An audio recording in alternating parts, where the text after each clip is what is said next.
Hola, ahora que estamos hablando de la tilde enfática, es importante que conozcamos un poquito más sobre las palabras enfáticas y lo que estamos llamando el buen oído. En realidad, si nosotros somos cuidadosos, nos vamos a percatar que las palabras enfáticas son aquellas en las cuales nosotros ponemos mayor énfasis, ponemos mayor fuerza de voz. ¿Qué nos dice la norma? La norma nos dice que las palabras enfáticas deben de tildarse cuando cumplen una función interrogativa o una función exclamativa, no cuando cumplen una función de relativo, es decir, de vínculo o de unión. Pero, ¿qué palabras son estas llamadas palabras enfáticas? En realidad, las palabras enfáticas son todas aquellas que potencialmente pueden generarnos preguntas. Por ejemplo, ¿qué?, ¿quién?, ¿cuándo?, ¿cuánto?, ¿cómo?, ¿dónde?, ¿cuál?, etcétera, etcétera, etcétera. Cualquier tipo de palabra de este porte que nos pueda generar vínculo o relación, potencialmente es una palabra enfática. Pero en realidad hay que tomar en cuenta que la forma más sencilla de poder tildar estas palabras, es decir, identificar cuándo están cumpliendo una función interrogativa o exclamativa, es en realidad tener un buen oído.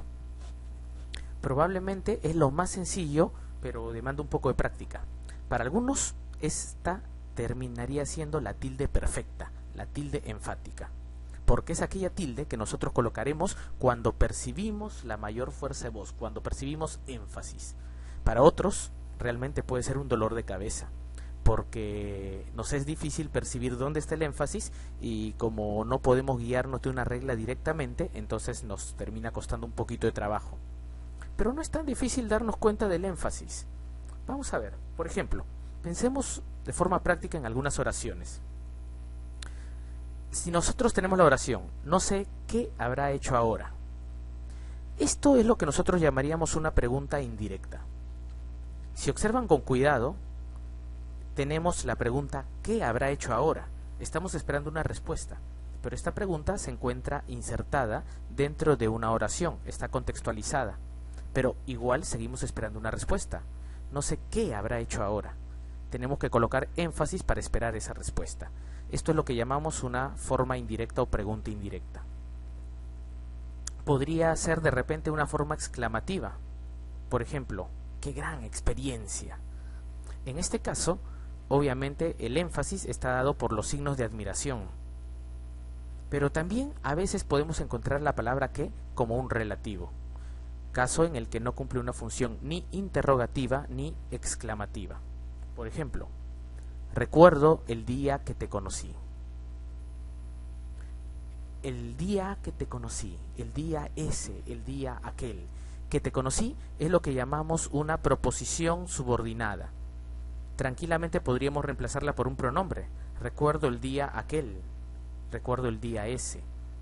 Al pronunciarla nos daremos cuenta que el qué efectivamente se encuentra sin énfasis. No estamos esperando una respuesta, sino que estamos relacionando el día con la expresión te conocí. A ver, otro ejemplo más. Pensemos en la palabra quién.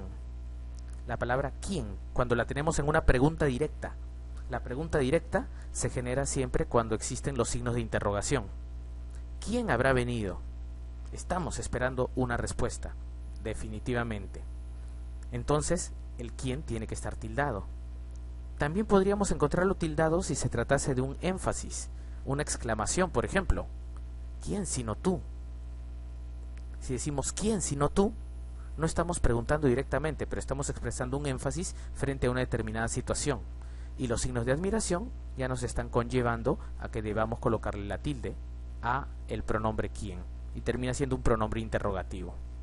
Pero podríamos entender que esta palabra también puede cumplir una función interrogativa.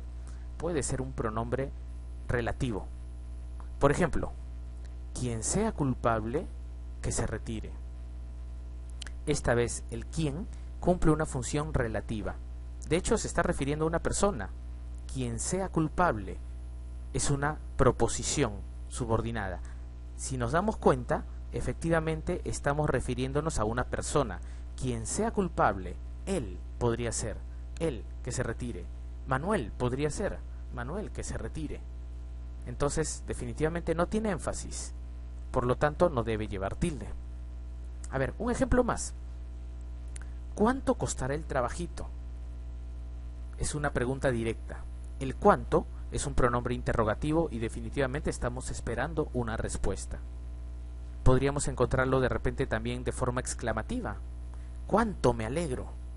Igual seguiremos expresando el énfasis y tendremos que colocarle la tilde. Sin embargo, en ocasiones puede cumplir una función relativa y obviamente no llevará la tilde. Por ejemplo, te esperaré cuanto sea necesario. Cuanto sea necesario viene a ser una proposición que tranquilamente podríamos reemplazarla por alguna otra forma. Te esperaré 10 minutos, te esperaré 1 año, te esperaré 5 años. Esos 10 minutos, 1 año, 5 años podrían bien ser el reemplazo de cuanto sea necesario. Entonces definitivamente aquí no necesita la tilde. Como nos daremos cuenta, entonces la tilde enfática se coloca básicamente cuando utilizamos palabras enfáticas, palabras en las que percibimos claramente el énfasis, formas interrogativas o exclamativas.